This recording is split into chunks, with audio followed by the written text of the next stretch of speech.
Hello po. Magandang tanghali, naimbag nga aldaw apo. Nandito na naman tayo sa may Agro Trade Fair area ng ating Karaamit 2024 dito sa province ng Apayao. Ito na po yung mga pinagagawa ng mga agriculturists, lalong-lalo na yung mga tiga-provincial agriculture office. Ito na yung mga tent na ipinatayo namin. Meron ng mga laman. Pero yung iba, hindi pa naka-open. Kasi tanghali. Mas gusto daw nilang mag-open sa gabi kasi mas maraming tao. Ayan may mga laman na yung mga tent na ipinatayo ng mga AEW na kasamahan natin. Kung napanood nyo po yung naunang video na gumagawa kami ng tent, nagpapatayo ng tent. Ayan na po yung mga tent. May mga laman-laman na kasi nagsimula na yung Karaamit at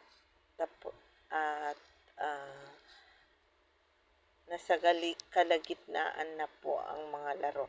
Yan po yung welcome art na pinaggagawa natin kasama yung mga agriculturists at agricultural engineers. Yan din yung mga small micro entrepreneur ng Apayao. Ayan yung mga product nila.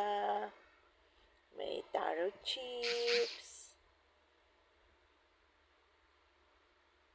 Yan din yung mga yung mga tourist spot ng Apayao.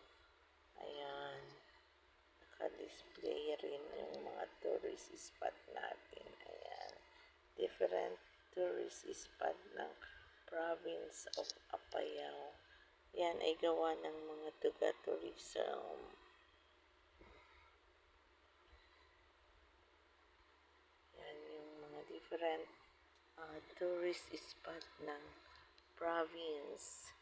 Yan yung welcome art na pinakita ko sa unang video. Yan yung mga pinaggagawa natin, lalong-lalo na yung mga kasamahan natin talagang nag-effort para magawa yung welcome art ng agro-industrial.